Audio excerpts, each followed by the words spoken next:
السلام عليكم ورحمة الله تعالى وبركاته. أهلا بكم أحبابي في الله محبي قناة عالم الإلكترونيات والمعرفة.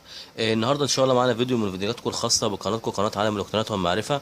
هنتكلم فيه على شاشة كمبيوتر اتش بي 17 بوصة، اللي هي ال سي ار، اللي هي القديمة شوية، مش ال دي أو ال اس دي، اللي هي بيبقى ليها بيقولوا عليها كرش من ورا كده يعني.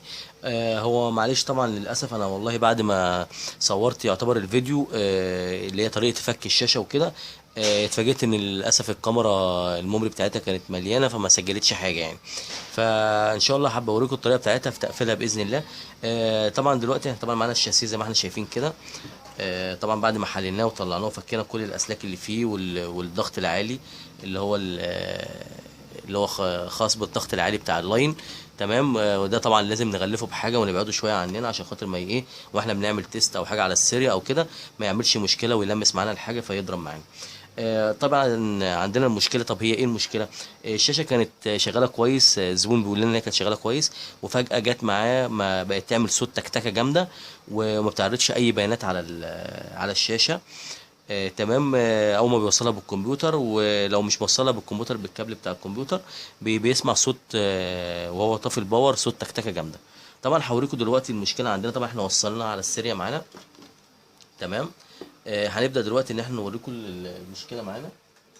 بصوا يا حبايبي في الله، احنا دلوقتي وصلنا من غير ما نتك على زرار الباور دوت معانا اهو. بصوا زي ما احنا شايفين كده يا حبايبي في الله، ده معانا اهو، ده زرار الباور. احنا من غير ما نوصل، بصوا يا جماعه الليد معانا بيعمل ازاي. بصوا المنظر، بصوا الليد بينور ويطفي ازاي. بجانب معانا صوت تك تك تك ديت في الجزء الخاص معانا هنا في الشاسيه نفسه، في هنا في منطقه اللي هي الشوبر وما قبلها يعني. في عندنا هنا في دايره الباور في حاجه، فبالتالي زي ما احنا شايفين كده في صوت التكتكه دي. طيب دي حاجه. طب لو احنا فكرنا نوصل الباور معانا، بصوا يا حبيبي في الله، لما نيجي نوصل الباور ايه اللي هيحصل معانا؟ السيريا معانا بتعلى جامد. تمام. يعني ده معناه ان في تحميل زياده جدا معانا في الجهاز، بجانب ان هو بتفصل الجهاز، بيعمل عمليه فصل بعد كده يعني. بص المنظر ده، وهتسمع الصوت ده عالي جدا. بص المنظر، سمعته؟ سمعتوا الصوت ده؟ بصوا هوريه لكم تاني. بصوا، سمعتوا الصوت ده؟ اه، صوت هيتشن جامد. بصوا، والسيريا عندنا بتعمل، بصوا الصوت، وتفضل بردك على نفس الموضوع ده. انا مش عايز احمل عشان ما تضربش حاجه معانا هنا. طيب المشكله دي يا جماعه بتحصل عندنا من ايه بالظبط؟ او ايه مثلا يعني الخطوات اللي احنا هنتم نعملها؟ اول حاجه بنشوف معانا ترانزستور الخاص بالباور، اللي هو قصدي الترانزستور الخاص باللاين. تمام. هنبدا ان احنا نقيسه ونشوف هل الترانزستور دوت فيه شورت او فيه حاجه، لان هو ممكن يعمل معانا الصوت اللي احنا ايه عارفين اللي هو صوت التكتكه دوت. تمام. دي حاجه. الحاجه التانيه، لو الترانزستور طلع سليم بتاع اللاين، بنبدا ان احنا نشوف مجموعه المكثفات دي كلها. تمام. نقيس مكثف مكثف ونرفعه من الدايره معانا، بحيث ان احنا نعرف المكثف معانا انهون اللي فيه مشكله او انهون اللي فيه العطل، وبالتالي لما نرفعه بنغيره ونستبدله. تمام. فهنبدا دلوقتي ان احنا اول حاجه طبعا نفصل عندنا الكهرباء. تمام. وطبعا يا حبيبي في الله يعني انا كنت بوريكم والله، بس في الفيديو اللي هو للاسف ما اتعملش، اللي هو اتمسح دوت من على الكاميرا. طبعا بطريقه تفريغ الشحنه الزياده اللي موجوده في الضغط العالي، ان انت بتجيب مفك بتوصله معاك بالارض بتاع الشاشه، وتبدا ان انت تلمسه بس على الشريط دوت، فبالتالي بيحصل صوت فرقعه كده. خلاص يبقى انت كده تشتغل امان. دي اول حاجه من ضمن الامان معانا يعني، اللي هو امان في الجهاز يعني. تمام. تاني حاجه معانا طبعا اللي هو مين، اللي هو خط قصدي اللي هو المكثف الايكو، اللي هو اعلى مكثف معانا. تمام. بيستحمل طبعا فولتيه عاليه دوت. طبعا الرجول بتاعته بنجيب اي حاجه نفرغه بيها، بنجيب مفك معزول زي كده مثلا. تمام. مفك معزول معانا، ونبدا ايه نلمس على الرجول بتاعته. يعني بصوا المنظر ده، هي كده اهي الرجول بتاعته اهي. بنبدا بس ندي تلميسه حاجه بسيطه خالص، شرس كده، بالتالي يبقى كده ايه نشتغل بامان في الجهاز عشان ما يكونش الشحنه موجوده فيه، فللاسف يعمل معانا مشكله يعني. تمام. هنبدا بقى دلوقتي يا حبايبي في الله ان احنا نفك الترانزستور، نحاول ان احنا نشيله من الجهاز نفسه عشان خاطر نشتغل فيه ونقيسه كويس. ما نبداش نقيسه على وهو متركب في الدايره او متركب على الشاسيه لهدف، لان هو ممكن يكون مثلا متصل بمقاومه او حاجه فتدينا ايه، تدينا طبعا قراءه خطا او كده. فهنبدا طبعا احنا بصوا يا حبايبي في الله اهوت، هوريه لكم مكانه فين. هو في الشاشه ديت اهو، مكانه هنا سي 500 52. معانا سي 552 1 زد، ده الرقم بتاعه معانا. طبعا يا حبايبي في الله بنبص كده بس اول ما المكوه معانا تسخن، بنبص هنا كده نشوف اي معانا لحمات فاصله او حاجه، بنبدا ان احنا نزودها بردك لو كده، او مثلا لو في حاجه في الشاسيه. طبعا زي ما احنا شايفين كده بنبدا نبص زي ما قلت لحضراتكم كده واحده واحده معانا كده. هو واضح طبعا ان هو كان في شغل قبل كده، لان في فلاكس، اثار فلاكس ياما قوي هنا. تمام. بنبدا كده نبص ونشوف معانا الدنيا ايه، واحده واحده كده. المكثف معانا اي حاجه مثلا مش واصله معانا برضه بنبص عليها.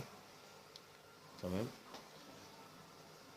تمام، مفيش زي ما احنا شايفين كده الحمد لله يعني ايه، تمام معانا الجهاز مفيهوش اي حاجه.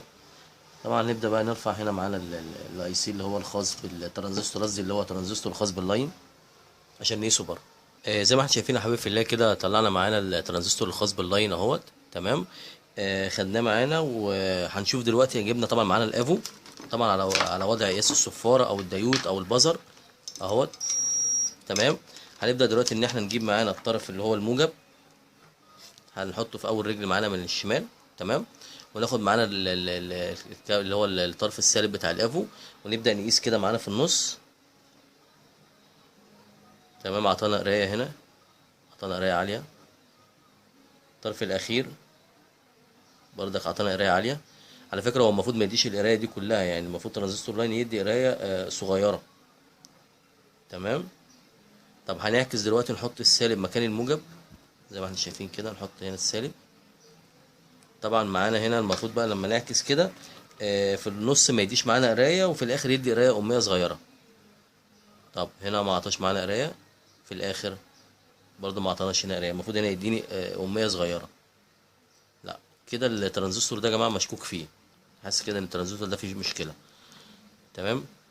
هنبدا دلوقتي نركب معانا مثلا ترانزستور تاني نفس الرقم بتاعه، ممكن نخش على الداتا شيت بردك نجيب التفاصيل بتاعته. تمام. بس دلوقتي لو هتشوف واحد طبعا معانا تاني بردك نشوفه، نشوف اي سي تاني معانا بحيث ان احنا ايه نشوف الدنيا معانا ايه. وبالمره بردك قبل ما نجيب الاحباب في الله الاي سي معانا، هنعمل يعني ايه ان احنا نبص هنا على المكثفات دي. تمام. هنبدا نرفع المكثفات دي كده بالمره، طالما معانا المكوه كده شغاله، هنبدا ان احنا نرفع المكثفات من هنا ونشوف في مكثف معانا بايظ او هيدينا مثلا ايراز فيها مشكله او حاجه. تمام. نبدا نشوف المكثفات بتاعتنا نرفعها واحد واحد ونقيسها بردك بره الدايره. زي ما احنا شايفين يا حبايبي في الله كده، معانا اول مكثف طلعناه اهوت. المكثف ده معانا القيمه بتاعته 1000 ميكرو فراد على 25 فولت. تمام. هنبدا دلوقتي كده نوصل. تمام. السالب مع الشريط اللي في الجنب. نبدا كده نبص معانا على الافو اهوت، شحن معانا وفرغ كده. تمام. نعكس. تمام. نفس الموضوع، يبقى ده كده اول واحد معانا سليم. هنبدا نرجعه مكانه تاني. تمام. نركبه مكانه، وبعد كده ناخد اللي بعده وهكذا. زي ما احنا شايفين يا حبايبي في الله، طلعنا المكثف التاني معانا 390 ميكرو فراد على 80 فولت اهوت. تمام. هنبدا بردك ان احنا نقيسه بنفس الطريقه ونشوفه، هنشيك على كل المكثفات بنفس الطريقه. زي ما احنا شايفين يا حبايبي في الله كده، غيرنا معانا اللي هو الترانزستور الباور. تمام. اهوت معانا اللي هو سي 55 21 زد. تمام. ومعانا مكثف اللي هو 250 على 10 ميكرو فراد، غيرناه برضو. هنبدا دلوقتي نركب الشاشه ونشوف. زي ما احنا شايفين كده يا حبايبي في الله، جبنا معانا اللي هو الشاسيه وجبنا معانا الشاشه. هنبدا يا حبايبي في الله بقى كده نجيب الشاسيه معانا واحده واحده اهوت، ندخله مكانه. تمام. طبعا زي ما احنا شايفين كده، بصوا بطريقه بسيطه. تمام. وهنبدا نوصل التوصيلات بتاعتنا. تمام. دوت اهوت مكانه هنا. تمام. ودوت مكانه هنا. انا كنت مصور لكم كل دوت طبعا بتوضيح، بس يعني النصيب بقى. ودي اهوت الكابل دوت معانا كده، دوت بيركب معانا هنا في الجزء دوت، بس بعد ما نركب الجيوك. معانا الجزء دوت بردك هركبه هنا اهو مكانه. تمام. كده نبدأ ايه نوصل كده بالراحة.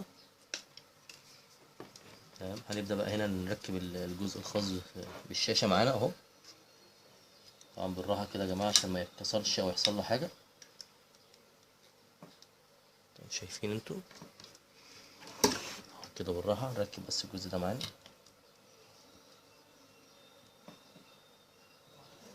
واحده واحده كده اهو، ندخله مكانه. تمام كده ركب معانا. هنبدا هنا يا حبايبي في الله نركب الجزء اللي هو خاص بالضغط العالي الهايتنشن اهو، نعمله كده. نخش هنا في المجرى زي ما احنا شايفين كده واضحه قدامكم اهي. تمام، ونيجي حاطينها كده اهي. بس شفتوا سمعتوا التكه دي، هي كده نزلت مكانها خلاص. نبدا نقفل عليها بالمنظر ده. تمام كده هي ايه، ركبت معانا اهي، مبقاش فيها مشكله. تمام. هنا بقى هنبدا نركب الكابلات بتاعه الارضي. الكابل اهو بص بيخش كده هنا اهو، نفس الطريقه دي كده باكليبس اهو. سمعتوا التكه دي تمام. وادي الجزء التاني معانا اهو. تمام نفس الموضوع اهو. تمام، والناحيه التانيه نفس الموضوع. زي ما احنا شايفين كده يا حبايبي في الله، الحمد لله رب العالمين، الشاشه اشتغلت معانا اهيت. تمام، وادي المنظر بتاعها اهوت معانا. وكانت طبعا العطل زي ما احنا قلنا كده من ترانزستور اللاين، مع كان في اتنين مكثف فيهم شورت وكده، فقسناهم مع ان كان باين عليهم ان هم سلام. فالحمد لله رب العالمين غيرناهم والشاشه اشتغلت معانا زي ما احنا شايفين. طبعا لو في اي سؤال اي استفسار ابعتولي في التعليقات، بشوف السؤال بجاوب عليه على طول. ما ننساش طبعا نعمل اشتراك ونفعل الجرس عشان يوصلنا كل جديد. وما تنسونيش بدعوه بظهر الغيب لي ووالدي رحمه الله عليه، ربنا يجعله في ميزان حسناتنا. ربنا يجعله في ميزان حسناتنا جميعا. وانا تحت امركم في اي سؤال. والسلام عليكم ورحمه الله تعالى وبركاته.